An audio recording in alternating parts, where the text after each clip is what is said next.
We're good? We're still good. Hello.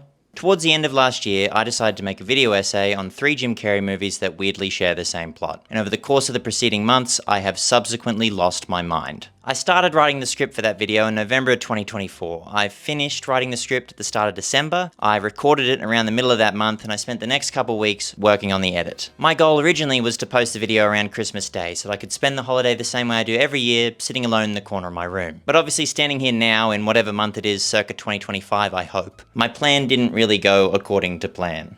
Oh, look at that little baby face. Still hasn't seen the horrors of this year. Look, I've made video essays before, 2 whole ones in fact, but every time I try, somewhere down the line, I always reach a roadblock. Because the thing about a video essay is, it's a really long process, and while I ultimately do enjoy it, the longer you leave me to think about the poorly written jokes in my script, and my poorly filmed video, and my crappy audio, and this stupid fucking voice, the more likely I am to just scrap the whole thing and start over. I get so in my head about not being able to cut something properly, or the way the audio is clipping, that I create a far larger problem, which is me not being able to work on the thing entirely. And at the end of the day, do you know who cares about bad audio?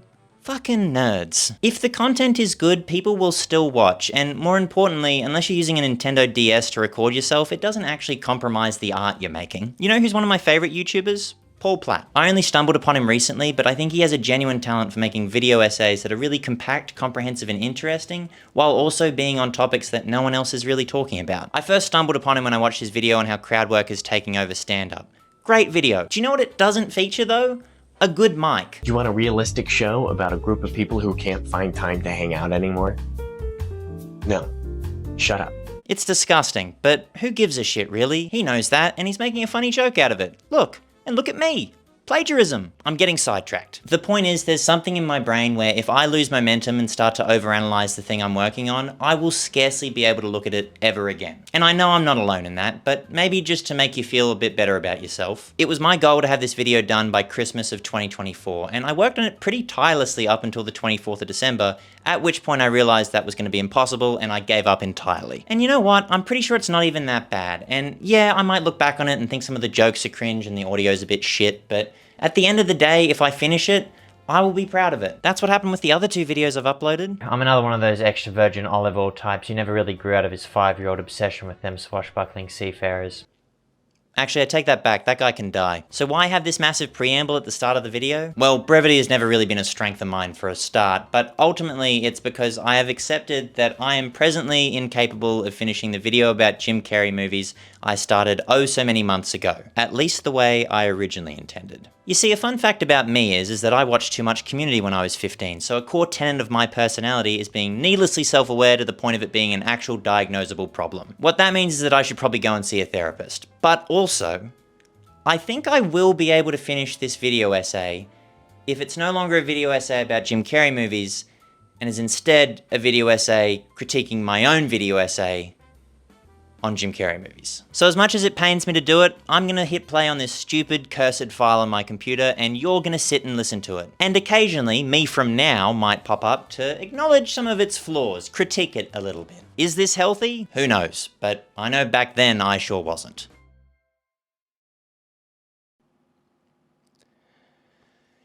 Situational comedy.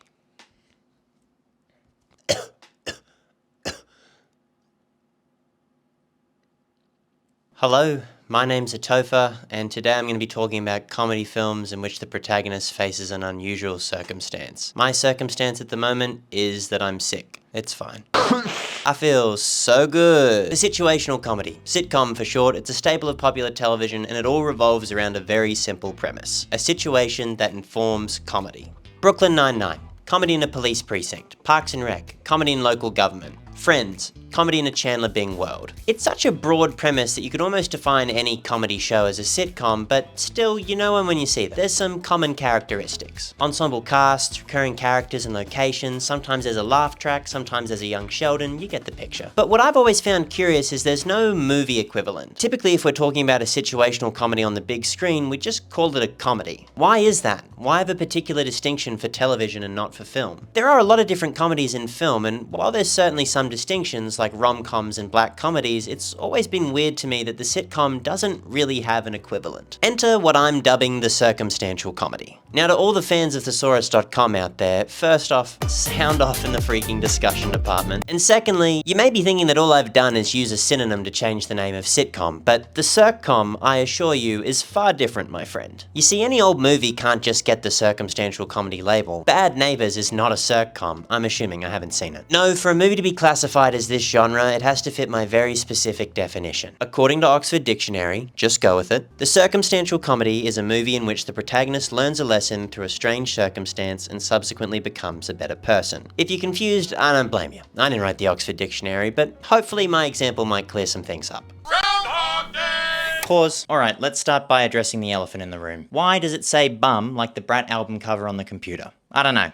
I thought it was funny, I guess. And you know what? I still kinda do. 1 point me. Well done. I'm not done grading yet. I'm gonna say -1 point for this shit. Shout out to all my wasgidges. Motherfucker, no one who knows how to use the internet knows what a wasgidge is. If you don't know, they're a kind of jigsaw puzzle you use to see the aftermath of a situation. I don't know why I know that. Hell, I have to assume I'm the only person outside of a coffin who does, but I still made the decision to include it. Do people even know what a jigsaw is? Do I have to explain that? You know what? Actually, -2 points. That's an atrocious joke. Also, in retrospect, I do remember being pretty sick at the time of recording this, but rewatching it, I can't really tell. My voice sounds nasally on the best of days. I don't think I really needed to acknowledge that at the top of the video. But then again, I don't really need to acknowledge any of the stuff I'm acknowledging now, so it's a bit of a catch-22, isn't it? -1 negative point, which works out to be +1 regular point, which brings us back to 0, I guess. Otherwise, you know what? Upon listening to it, it's not actually that bad. Could have been a bit more concise with the setup. Could have bought the right audio cable for the clip-on mic I was using and actually clipped it to my chest. Probably could have done that now. But otherwise, it's not that bad.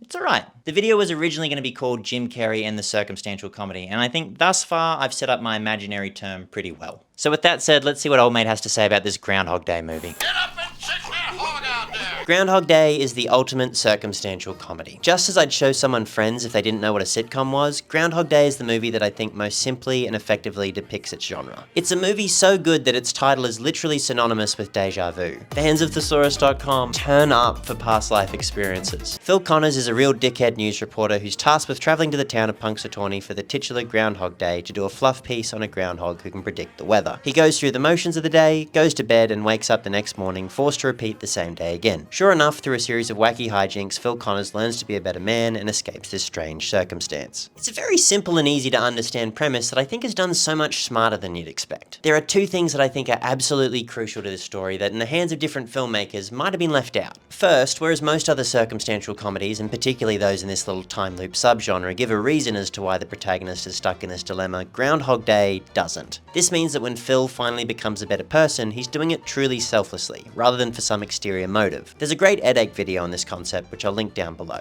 Second, this movie doesn't end where most others in the genre do. Phil Connors has a love interest in Andie MacDowell's Rita, and in most other movies of this genre, Phil would merely have to get the girl to escape the time loop. That's a big staple of the circumstantial comedy. There's always a love interest, and more often than not, the goal of the movie devolves into getting the girl, rather than actually becoming a better person. But in Groundhog Day, merely getting the girl isn't enough. Phil gets with Rita towards the end of the second act, but that still doesn't break the time loop. For Phil to escape this circumstance, he must be a good person for no reason other than that it is good.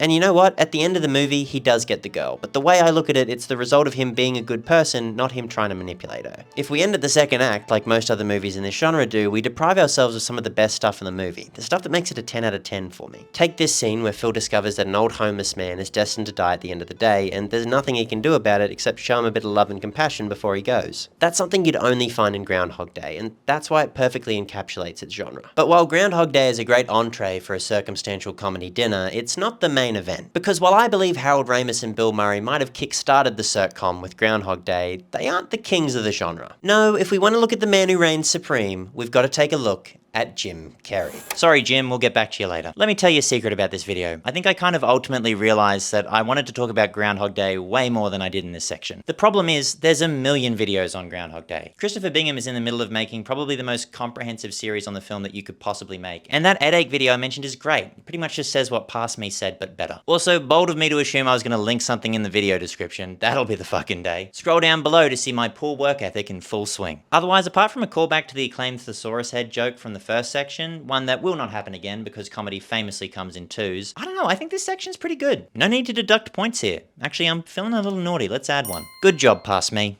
Moving on. From the late 90s to the end of the 2000s, Jim Carrey had a hell of a run. The Truman Show, The Grinch, and Eternal Sunshine of the Spotless Mind, my man was pumping out instant classics like it was nobody's business. It's for that reason that I understand why he might have gotten a little bit forgetful and signed on to the same movie 3 times. Liar Liar, Bruce Almighty, and Yes Man. These movies technically aren't a trilogy, but they're all so similar and they all have the same actor in the leading role that they may as well be. Liar Liar. Jim Carrey can't lie for a day and learns to be a better person. Bruce Almighty. Jim Carrey becomes God and learns to be a better person. Yes Man. Jim Carrey must say yes to everything and becomes a better person. These all fit perfectly into the sitcom genre, and the fun thing about them is that they vary wildly in quality. So I think if we're going to truly understand what it means to be a circumstantial comedy, we've got to take a look at the man who made the genre his own. And to do that, we're going to start with me! Sorry to come back again so soon. Here's a question. Do video essays need music? I don't know, and it's hard to tell. It's not something I really think about when I'm watching someone else's video, but the second I drag and drop my audio into the timeline and hear the soothing purr of white noise, I panic and drop an audio track in there with it. That's the thing, I think it probably sounds normal without the music track in the background. I listen to 1,000 YouTube videos without backing tracks, and so far as I'm aware, that's how most real-life conversations go as well. But so help me God, if I have to listen to a single second of my own voice that isn't being christened by the sounds of the YouTube audio library, I'm gonna go fucking insane. So you know what? Here's an experiment. This next section of the video is a pretty long one, so at some point down the track, I'm going to remove the background audio and we'll see if you notice. You probably will because I've mentioned it now, but maybe there's a slight chance that you become so engrossed in the video that you check out and don't even notice. We'll see. Anyway, what was I saying? Oh, right. We've got to take a look at the man who made the circumstantial comedy his own. And to do that, we're going to start with... No.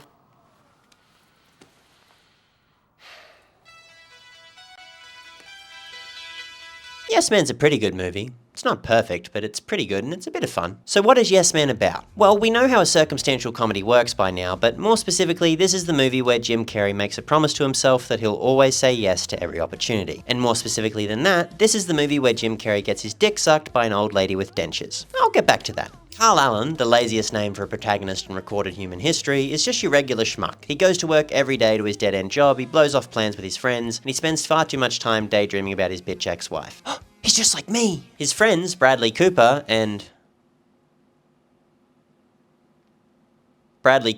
are always really mad at him. Carl just can't get himself to do anything, and as such he's been condemned to a life of dazzling mediocrity. But one day, the Seize the Day professor from Community comes by, sees Carl, and tells him that he should go to this seminar that's all about saying yes to life. Man, that is such a specific typecast. So Carl goes to the seminar, of course, gets berated by Father Kenneth Copeland, agrees to only say yes to everything, and thus the wacky hijinks begin. This is the newest of the 3 movies I'm going to be talking about, so this sort of occurs at the start of what I like to call the Jim Carrey identity crisis. See, for most of his career up until this point, Jim Carrey was a very eccentric actor. He'd primarily starred in comedic roles, and he'd made a name for himself with his characteristic overperformance. Sure, he dabbled in some more serious things, like his fantastic performance on The Truman Show, but even in that movie, I'd say he's still channeling a lot of manic energy. Then, I think somewhere around the time he landed Eternal Sunshine of the Spotless Mind, he started to cool down a bit. In that movie, he plays a very different sort of character to anything he'd played up until that point, and he manages to give a really good performance through some far more toned down acting. Now don't get me wrong, Jim Carrey is not trying to win an Oscar for Yes Man, but Carl Allen is played very differently to the protagonists of Bruce Almighty and Liar Liar. A lot of this movie, not all, but a lot, is the sort of comedic acting that I'm used to seeing from someone like Bill Murray. Carl Allen is just sort of a schlub, and even when the wacky hijinks kick into gear, most of the time the comedy is found more from the situation than it is from Jim Carrey's performance. Now that's not necessarily a bad thing. I myself prefer a mixture of both sorts, but so long as the situational comedy is good, I can get behind this sort of movie. Unfortunately, when I don't find the situation that funny, it does mean that we don't have much else to fall back on. For example, Jim Carrey getting a blowy from an old lady. Didn't think I'd be talking about this today, but life can be such a roller coaster. You see, it takes a while for Carl to get used to this say yes to everything gig, but eventually it does start to work out for him. Carl's life is on the up and up, he's starting to enjoy every day just a little bit more, and then we take a couple-minute break because he just has to accept a blowjob from his old neighbor Tilly. This scene is painful to watch, and it's this sort of thing that weighs Yes Man down. For a lot of this movie, we don't have Jim Carrey's classic affability to fall back on, and if a joke's not working, it can start to feel like any other old comedy movie. That being said, when the situation's good, this movie is really satisfying. Carl starts off as a very plain and simple man, and it's pretty heartwarming to see this strange circumstance make his life better. That's the power of the circom, baby. He starts taking guitar lessons, he plans the bachelorette party for his best friend's wife, he goes to his work friend's Harry Potter binge watch, and he starts approving every loan at the bank he works at and sort of inadvertently invents Afterpay. In my favourite scene in the movie, Jim Carrey sings to a guy who's going to jump off a building and he talks him down. What the hell you doing in there? Wish you would step back from that ledge, my friend.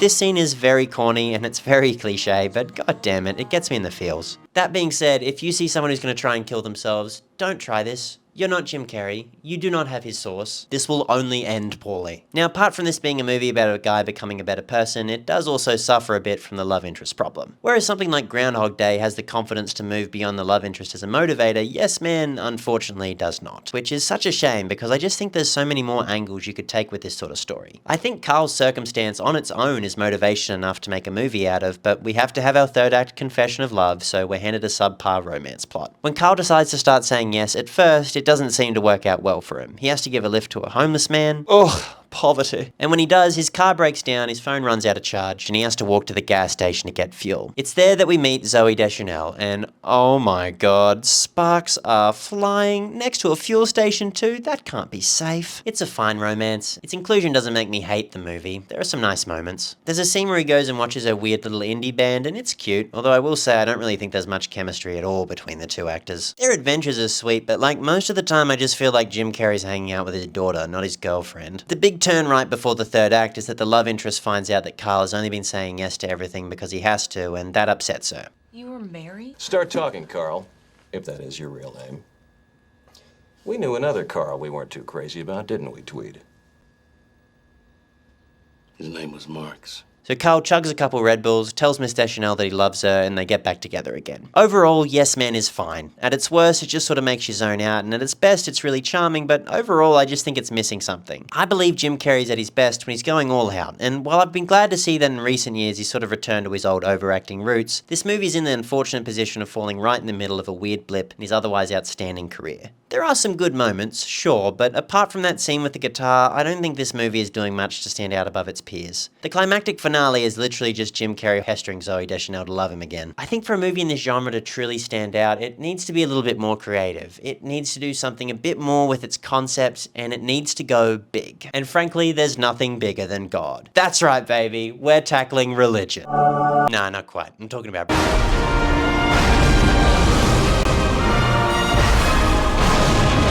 Not yet, dickhead. My turn to talk now. Now that I'm back, did you catch the part where the music cut out? I didn't, because I haven't actually edited that part yet, but man, must have been crazy. My overall takeaway from this section is that I really like the points this guy is making, and I'm not particularly fond of the way he's making them. You see, I'm not proud of it, but sometimes I say things like I'm trying to win a high school debate competition, and it does no good for nobody. It's a disease. She's been condemned to a life of dazzling mediocrity. Gross. Why did I say it like that? Do you know how many other ways there are to say that exact same thing in a less strange way? Fucking dazzling mediocrity. Who was I trying to impress there? Stupid. You see, this is a criticism that I'll leverage against the entire video, but I think sometimes my points are undercut by the way I phrase them. But when they're just sitting there and writing, or I'm trying to recite the script, I don't know how they're going to cut together. Maybe someone else might hear dazzling mediocrity and think it sounds clever and smart. Hell, maybe I might if I hadn't heard it over and over again in editing. But it's just hard, you know? That's probably why it's better to just put this stuff out into the world rather than doing this self-referential shit. Also, why did I know the name of the dick-sucking grandma? Did I look that up, or do I just know that? You know what? Minus 100 points. Gross. Blah. Look, all jokes aside, I think this video is nowhere near as bad as I've been making it out to be in my head for the past couple months. There's a couple moments I look back and cringe on, sure, but I think overall I've let some small flaws sour my opinion of this thing. If you watch the film Yes Man and find something more interesting to say about it, let me know, but I'll commend myself for this. I'm happy with the structure of this video. I think Yes Man serves as a good starting point here. I think it would have been easier to start with a really good example or really bad example first, but I think starting in the middle was actually an inspired choice past me. I think it still works because of that brief interlude before about Groundhog Day. That sets up the premise of the essay, so when we get to the actual meat and potatoes of the video, we can start somewhere we normally might not. Son of a bitch did it.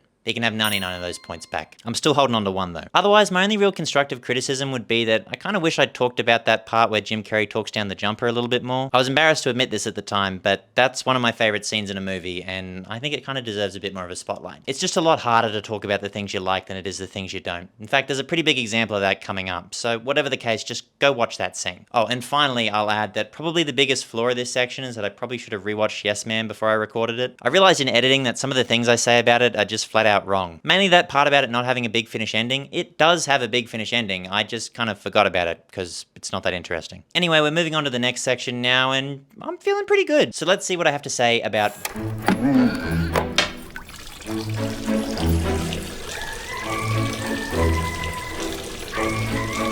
I remembered this movie being so good, and frankly, it's not. Bruce Almighty is a film that really pushes the concept to the limit, but fails so miserably in a couple key areas that the whole film just sort of comes apart for me. So what's this one about? Well, Jim Carrey becomes God. Nah, just kidding. He becomes God of specifically Buffalo, New York, aka the almighty chicken wing. Could I have made a more creative joke there? Probably, but that would require me doing research on Buffalo, New York, and frankly, I'd rather. Bruce Nolan is a TV reporter who's had it up to here with doing the same old boring fluff pieces day in, day out. He wants to go to the big leagues, he wants to be Will Ferrell, he wants to be Anchorman. One day he gets a big opportunity to go do a piece at Niagara Falls, but when he arrives, just before they cut to him on air, it's revealed that Steve Carell, aka Evan from the hit follow-up to this movie, Evan Almighty, is getting the promotion instead. Bruce goes apeshit, loses his job, and thus his life is ruined. He goes back home that day to his wife, who is literally Jennifer Aniston, and says, "Honey, I know that you're literally Jennifer Aniston, but you are worthless to me. I care more about my career than you. Also, you are literally Jennifer Aniston." Dude, what the fuck are you doing?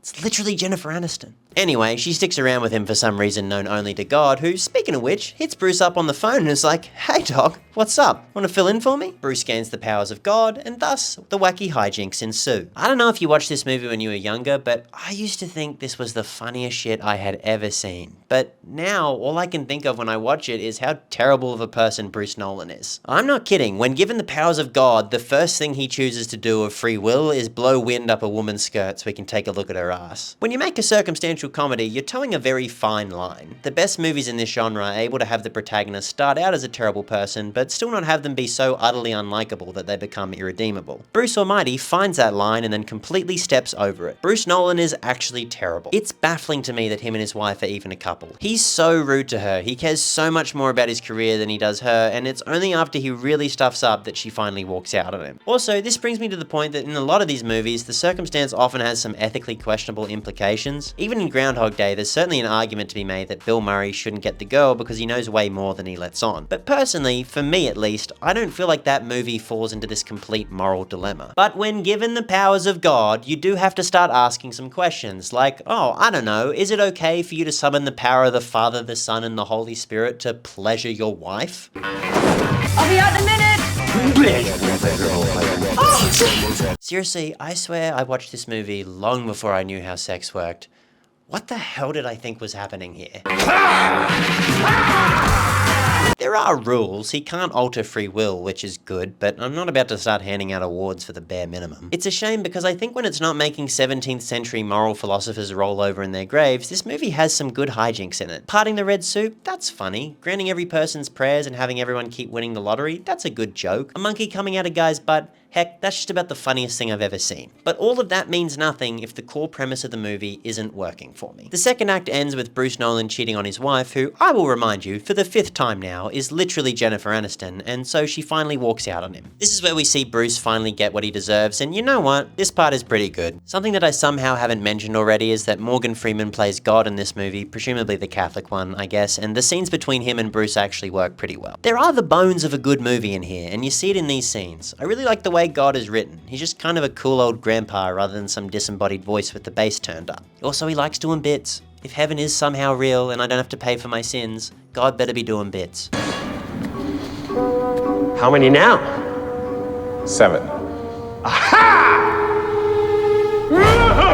While it's not enough to redeem Bruce in my eyes, the final scene between him and God where our protagonist finally realizes how much of an arse he's been is actually pretty nice and heartwarming. He comes to the realization that Jennifer Aniston deserves someone who won't treat her like an absolute pig, and in doing so, he becomes that person. Aww, sweet. Bruce Almighty is far from the worst movie I've seen, but in terms of circumstantial comedies, it's far from the best. There's a great movie in here somewhere, but it's buried so deep that a lot of the time it's hard to see. So I think, maybe in retrospect, I was a little too hard on this film. Look, I'll still stand by all the points I made, but I don't know, man. Bruce Almighty Tube's been going crazy recently, and I've gotten a handful of videos where people say nice things about the movie. Here's what I'll say. I think I probably should have acknowledged some of the good parts of this film a little more. In rewatching some clips, there's some genuinely really funny stuff. Hold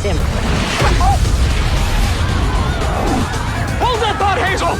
It seems as if an asteroid or some kind of meteorite has just hit ground right outside the Mark Twain chili cook-off! But see, I'm conflicted because I think that Bruce Nolan being such a horrible character really does detract from the comedy. The jokes are almost always about his arrogance, and for the majority of those jokes, he's winning. Like, when he's doing this shit to Evan, I don't know, man, I'm kind of rooting for my boy Evan, not this dickhead. And I know, I understand that for the premise to work, he has to be an unlikable character. But there's a reason the other two films work for me and this one doesn't, and it's because he's a 9th degree asshole. Irredeemable. Anyway, I'm worried that without this preface, someone might see this video and think I'm being unfair. I did laugh a lot through this movie. I don't hate it, I just have some problems. But you know what? I don't really have that many problems with this section. Not a lot to complain about, honestly, and though I do kind of wish I'd given the film a little bit more praise, at least past me wasn't a total pussy about what he thought. I'm gonna subtract 1 point from my present self and give it to my past self, which brings me back to 0 again. So well done, past me, but next time you get a point, make sure you hold on to it. You'll need it for later. Let's move on to the final section where I talk about Liar Liar. Wait, stop. I'm from the future and I've got something I need to say. Wait, stop. I'm from the future and I've got something I need to say. I didn't say how far into the future. I have a confession. I never finished editing the last part of the video. I recorded a section about Liar Liar, but by the time I got to editing it, I'd kind of run out of steam and that was where I hit my wall. And now here I am saying I'm going to talk about Liar Liar when it was me who was the Liar Liar. Think about that. And it's a shame too, because watching back over this whole video, I realize it's not as bad as I remembered it being. I mean, it's not perfect, sure, but I think I ultimately let myself nitpick a fun video I made about some Jim Carrey movies I like, and I psyched myself out. I literally cinema-singed myself. Get that stupid point counter out of here. Now look, probably the most positive way for me to end this video would be for me to go back into the timeline and edit the part that I couldn't get myself to edit oh so many days ago. But to be honest, I think that's a kind of growth that I'm just not ready for yet, and for what it's worth, I do have another idea. Much like Jim Carrey, I've found myself in a circumstance. Self-loathing. Mine's not as fun as his, but the point is I'm here, and if I've learned anything from watching these 3 movies, it's that there's only one way for me to escape this circumstance. I've learned some lessons watching this whole video back. I've learned where I went wrong, where I could do better, but the biggest lesson I've learned is to not care about any of that and to just make it. So it's time to stop with the self-deprecating and actually put my money where my mouth is. It's time to talk about Liar Liar.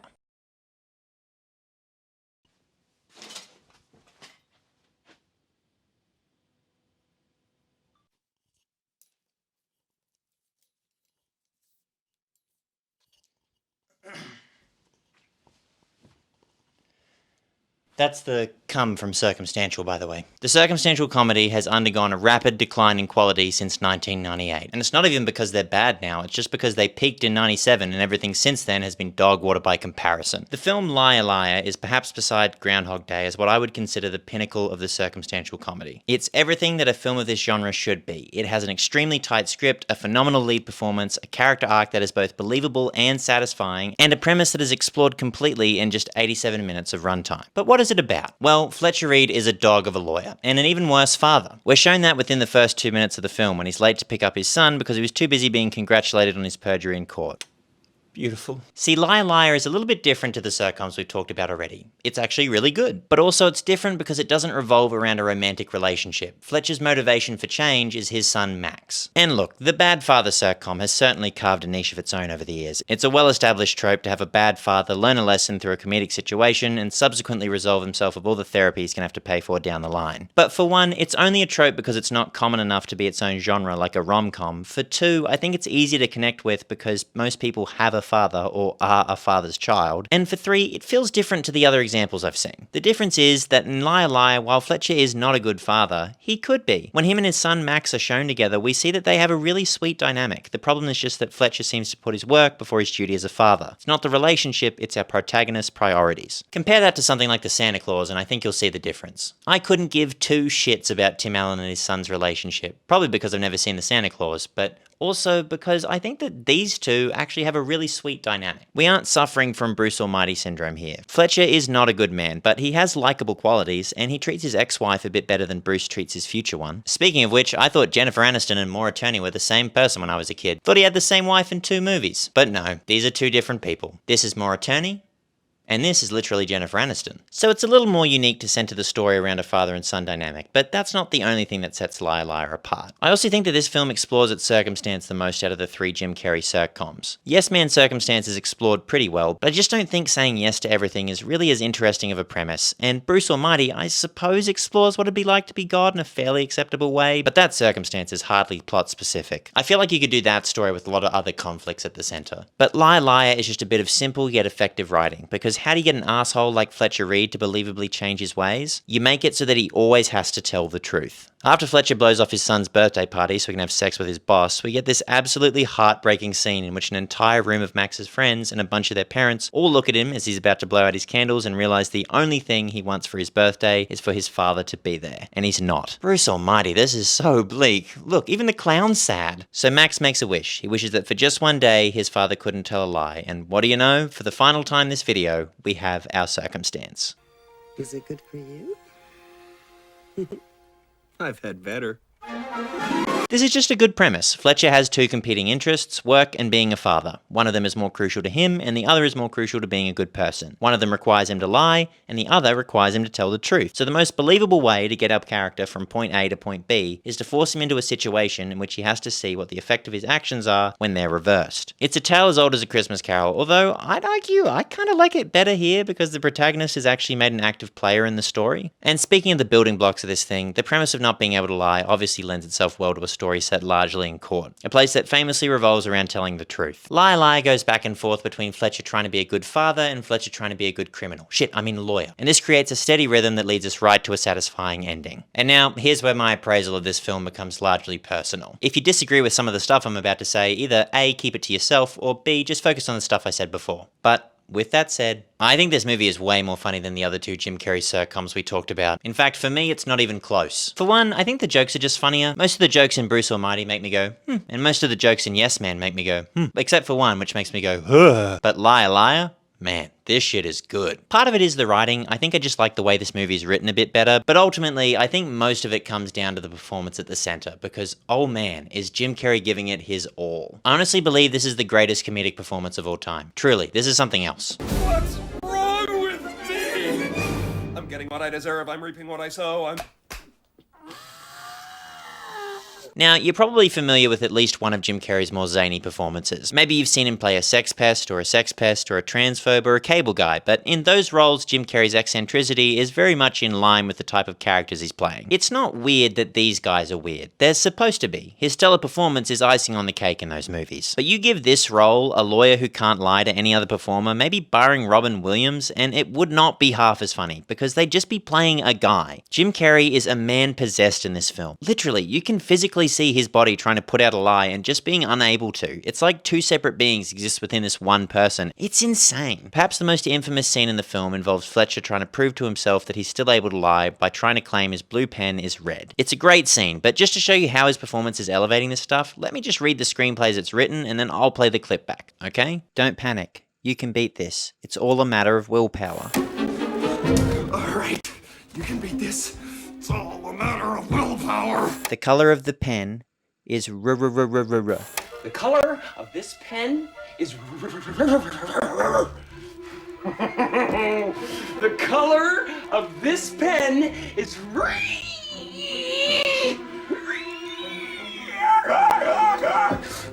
The color of the pen is royal blue. The color of the pen that I hold in my hand is royal blue. Do you you see what I mean? This would probably still be a good comedy movie with another actor in the leading role. Probably better than the other two circoms we talked about. But I truly cannot think of the last time I watched a film like this where the end product was so bolstered by the leading actor's comedic abilities. And look, I can see how if you don't have an appetite for this sort of thing, or you just feel like you'd get sick of it, you might not like this movie as much as me. When Jim Carrey's going ballistic in the courtroom, it does require a bit of a suspension of disbelief. But I think if you try and deny that this is an incredible performance, whether you find it funny or not, you are being unfair, and frankly, you're boring. With this performance, I think Liar Liar is a masterpiece, but without it, I still think it's incredibly funny. 2, 3, 4, 5, and 1 for good luck. He struck the child. Did you see that? Let's get back to the story. The central trial of this film is a divorce dispute. Fletcher is representing Jennifer Tilly, who wants a larger share of assets than she is owed, and has absolutely no case to make as for why. That is, until Fletcher comes along, because he has an amazing superpower so few lawyers possess: a creative mind. Obviously, come the day, however, Fletcher can't lie, and so he has to find a way to win the court proceedings legitimately, or at the very least delay them. This is where the hijinks of the film play out, and of course they're solid. People talk a lot about good writing and good pacing, but no one ever talks about how a film flows, and Liar Liar flows really well. Now, to all my thesaurus heads out there, firstly, sound off in the freaking discussion department. But also, I know you might just be thinking, isn't flow just pacing? Well, no, actually, I think it's different. I think a film has good pacing when events play out at either a consistent pace or one that adjusts to the specifics of the plot. But flow, to me, that's just how natural the progression of plot seems and how well each scene or bit of dialogue backs onto the next. I don't think there's any hard and fast rule for how to make a story flow well. It's just something you feel as knobs twist and turn, and it's only something you get when a product has been revised over and over and over again, be it in the script or the edit. The hijinks of these sorts of films are often where you really start to get a sense of their flow. By the nature of the circom, these hijinks are often very varied or unrelated, so it takes either a really good screenplay or a great editor to make all the puzzle pieces fit together naturally. And I'll commend Yes Man and Bruce Almighty here. They're both examples of movies that I would say have good flow to them, but Liar Liar, again, for me just feels the best in this area. When the writers have clearly had an idea that they want to squeeze in, like say Fletcher getting a speeding ticket, it never feels like they're trying to write their way there, and it never feels like said scene could have just been trimmed down or cut entirely. It all just happens naturally. It flows. Considering that's the case, it's remarkable that a film so tight is still able to feel like it explores its premise so completely. Once again, I do think Bruce Almighty and Yes Man do a good job of that as well, but I still feel like there's some scenes in those films that could maybe be swapped out for some other stuff that would probably make it feel a bit more complete. Liar Liar though, dude, this shit is perfect. It feels like it takes every possible route it can with this premise, and that would be impressive regardless, but this film isn't even 90 minutes long. Anyway, I digress, I have more glazing to do. The court trial reaches its climax after Fletcher has exhausted just about every excuse he can think of, except for one, a scandalous legal loophole, and just like that,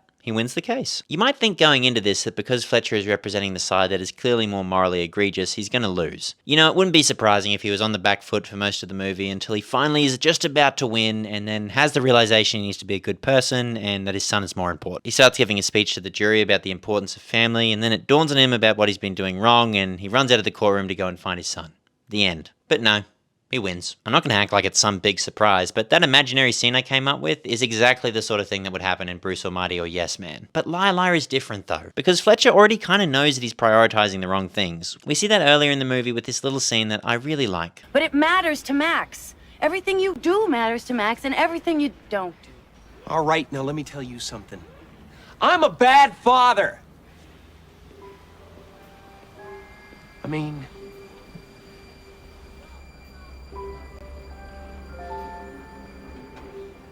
I'm a bad father. Fletcher has to win the trial because by this point in the movie, we've gotten him to a place where he knows he's being a bad father, he knows he needs to change, but for us to actually believe it, he can't just tell us, we actually have to see him do it. We need to see him take an active role in his character development. His client, now with a taste for victory, says she wants to try and get custody of her kids as well. Not because she loves them, but because winning is more important to her. But seeing his own twisted morality mirrored back at him, Fletcher realizes that the only thing he really wants in this world is his son. So he passes on the position he's been gunning for the entire movie and walks up to the judge and tries to convince him to change his decision. He doesn't just leave the trial in the dust, he actually tries to do the right thing. I've talked a lot about how much I love Jim Carrey's performance already, but I've only really mentioned his comedic performance. Here's the thing though, don't let anyone tell you that Jim Carrey only became a dramatic actor with Eternal Sunshine of the Spotless Mind. My man's always had the dramatic dog in him. The line that has stuck with me the most from Liar Liar isn't, "The pen is blue." It's this one. One more word out of you, Mr. Reed, and I'll hold you in contempt. I hold myself in contempt!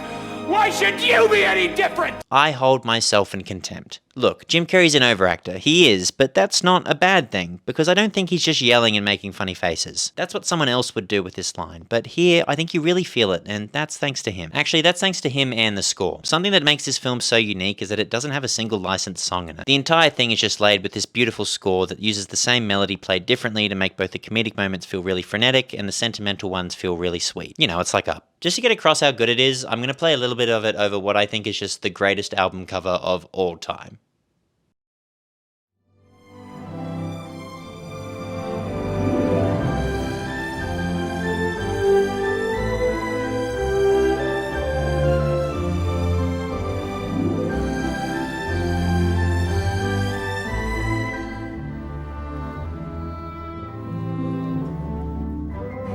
Ugh, it's amazing. Shout out John Debney. It's not often you hear an incredible score in a movie that isn't done by one of the same three composers you've heard a million scores from. Well done. Liar Liar isn't finished though. There's still one more part to go. The question of how to end a sitcom has troubled many a writer for as long as this made-up genre of mine has existed. For a movie like Groundhog Day, it's possible to have a little bit more of a low-key ending because that fits the tone of that story. But for something like a Jim Carrey flick, how do you have the point where a protagonist learns a lesson also be the climax? In an action movie, that's easy done. Protagonists need to work as a team, they do it in an epic final battle. Simple. In a rom-com, it's pretty easy too. Professing love, be it in an airport or in front of a divorcee support group, is always going to be a moment of heightened emotional stakes because that's what romance is. That's probably why a lot of sitcoms fall back on the romantic side plot. It's simple, tested, and proven, and it's a lot easier to do than the alternative. Because the point of a sitcom isn't about saving the day or finding love, it's just about being a better person, and that's sweet, but it's not exciting. Bruce Almighty and Yes Man do the romance thing where the character professes their love in some way or another, but to give it a little bit more oomph, they add a little bit of seasoning. In Yes Man, Carl Allen realizes how he should be living his life, he hijacks a motorcycle he doesn't know how to ride, and then speeds off into the city arse nude to tell Zooey Deschanel how much she means to him. The motorcycle part is a little exciting, but there is no reason for him to be doing this other than that it's funny. She's gone for a run, dude, you don't need to commit Grand Theft Auto. Bruce Almighty is actually a little bit smarter with it. Bruce gets hit by a truck and presumably dies, which forces him to have a conversation with God. It's only then that he realizes he just wants his wife to be happy, and he isn't a good enough person to make that so. It's good. I think it would have been really interesting if he didn't end up with her in the end and has to find meaning in himself, but it's not that kind of movie, so they get back together. But what about Liar Liar? It doesn't have the romantic subplot to fall back on, and him racing into the airport while his son's at the gate to tell him how much he loves him would feel a bit weird. It doesn't get an easy out in this situation, it has to come up with something else. So what the writers did was they looked at the tired rom-com trope of the protagonist stopping their love at the airport gate, they looked at Max and Fletcher, and they went, fuck it. Let's just make it so that one of them's already on the plane. Fletcher's ex-wife has been dating this absolute Poindexter of a bloke, played magnificently by Carrie Elwes. And around the start of the movie, he asked her if she wanted to marry him and move to Boston, bringing Max with them. This is why Fletcher's been going back and forth between court and his son, because more attorney says she might go through with it if Fletcher can't prove he can be a good father. So we get to the end of the movie, and if Fletcher doesn't play ball with his son, they're gonna move. Seems simple enough, but if only it were that easy. Fletcher gets arrested, it's not important, and when he finally gets free, he realizes for the millionth time he's gonna be late to hang out with his son. But he's not giving up. He knows now that he has to race to the airport to try and stop Max and his mother from leaving. And then this absolutely insane, very pre-9/11 scene plays out where he hijacks a stairlift and chases down the plane.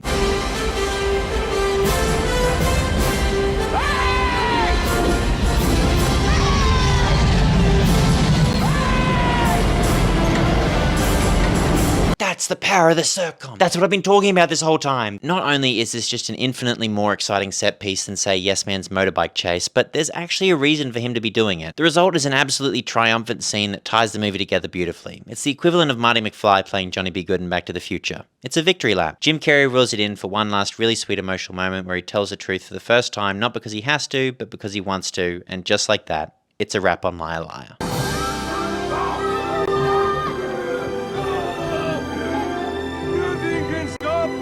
Well, not quite. Fletcher shags his wife, but you know what? I'll give that one to you, Fletch. You've earned it.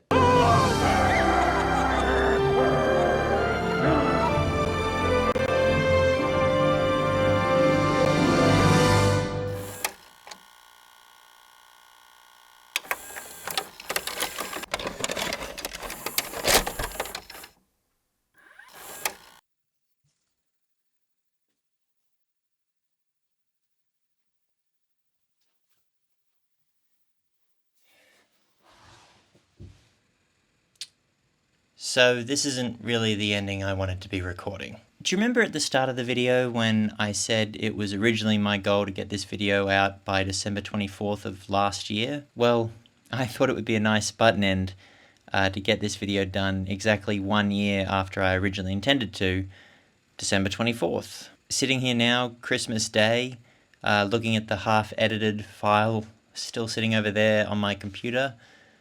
I don't really know if that's a possibility anymore. I don't even know if I'll get it finished by the end of this year at this point. Sometimes you write a script about how the stuff you make is never as bad as you think it is and how you shouldn't second guess yourself so much, and then you do anyway, because, well, a lesson is a lot easier said than it is learned. And you know, it's not to say that I didn't try really hard to get this thing out on time. I did, but, well, I'd be lying if I didn't also admit that I fell into some of the same traps I usually do. Staring at the edit in my timeline and not actually being able to finish it. Looking back over this year is strange, because I did do a lot of the stuff that I actually wanted to do. I watched a lot of movies, and I actually read for once, and I finished a lot of games. But for the last 365 days, this video has been looming over me, this stupid Jim Carrey video essay I couldn't get myself to finish. And now I'm finishing this year the same way I did last year, wishing I had got the video out on time. And the stuff in between, if I'm being honest, that wasn't that much different either. I'm still sitting here alone in this room. But the video's got to end at some point, so before I go, 2 things. Number 1, if you're like me and you often struggle to try and do the things that you actually want to do, just know that you can get better, and you will. And number 2, no more second guessing myself. I'm done with that shit. 2026 is going to be different. I mean it. I really do. I don't know when you'll see me next. It might be a week from now, it might be a month, or maybe even a couple, but you will see me sooner rather than later. I promise you that. For now, if you'll indulge me, I'm going to finish this video by reading a script that I wrote when I was a different person. Play that New Year's song that everyone plays. The circumstantial comedy has a real special place in my heart. I can find a way to enjoy even the worst in this genre because I think at the end of the day, it's just nice to watch someone become a better person. But more than that, I think it's just a really interesting exercise in writing. When you go into one of these, you probably know how it starts and ends, but for me, it will never stop being interesting to see how a writer is able to reinvent the journey. A lot of these movies are getting dumped onto streaming services now. Hell, most movies are getting dumped onto streaming services now, but don't let that discount your interest in them. Maybe Ricky Stenicki is worth a watch. I don't know. You tell me. I'm not gonna do it. With that being said, we've come to the end of the video, and I'm still sick. And I'm no longer sick. Which must mean that either I haven't become a better person, or I'm just perfect the way I am. I'm just perfect the way I am. My name's Itopher, thanks for watching, and stay safe out there. Circumstance can happen to anyone. Should old acquaintance be forgot and never brought to mind? Should old acquaintance be forgot and days a lang syne? For old lang syne, my dear, for old lang syne, we'll take a cup of kindness yet for